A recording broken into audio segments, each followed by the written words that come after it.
Assalomu alaykum YouTube ahli, sizlar bilan Zodikus kanali va men Muhammad Ziyo. Bugun sizlar bilan mana shu akkauntda obzor qilamiz. Ko'rib turganingizdek futbolchilar yaxshi holatda. Hozir biz mana shunday tarkibga keltiramiz va biz unda boshlaymiz videoni. Varatamizda Gianluigi Donnarumma. Do'stlar, kim bilsa bu 2025-yilning eng yaxshi darvozaboni sovrini ham qo'lga kiritildi va yashil kartaga kiritildi va bizda chap qanot himoyamizda o'sha Real Madridning zaxirasida qolib ketayotgan Alaba bo'lib turibdi. David Alaba. Tezliklari 79, tezlanish 78, ball kontrol 80 va pas 82, takling 85, kuch darajasi, ya'ni stiri turibdi, o'sha kuch darajasi 80. Bizda markazda esa Francesco Acerbi, bilsangiz bu Interda o'ynaydi. Bilmasangiz kommentariy yozib qo'ying. Bu esa Ronald Araujo. Buni menimcha tanisangiz kerak. Bu Barselona sharafini himoya qiladi. Bizda esa keyingisi Dominik Szoboszlai o'ng qanotda o'ynaydi. Bu Liverpool safida to'p suradi va bizda bu futbolchi menimcha Martin Zubimendi menimcha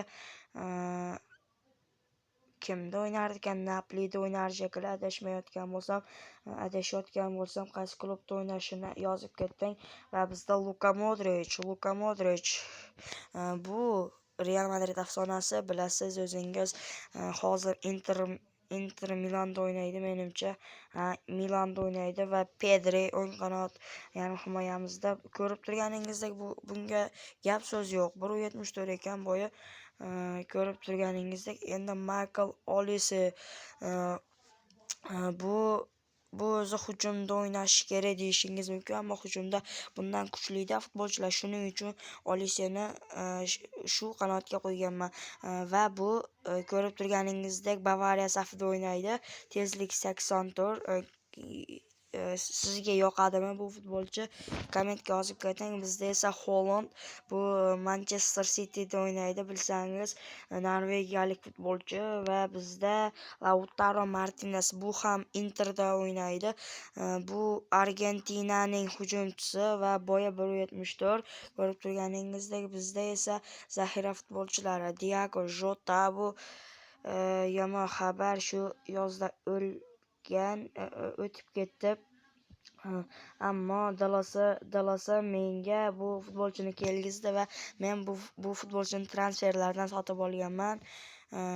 Keyin esa bizda Cristiano Ronaldo keyingi futbolchimiz. Bu portugaliyalik yulduz, hamma biladi, Real Madrid afsonasi. Hozirda An-Nasr klubida o'ynaydi. O'zingiz bilasiz, bu haqida ma'lumot bermasam ham.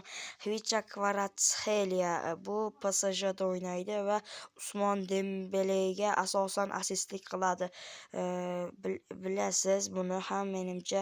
Kingiz Komanni bilmasligingiz mumkin. Bu ham Bavariya safida o'ynagan, Bavariyada porlagan, bu Chempionlar Ligasida eng yaxshi futbolchi unvonini ham qo'lga kiritgan Bavariya safida va bu PSG bilan edi.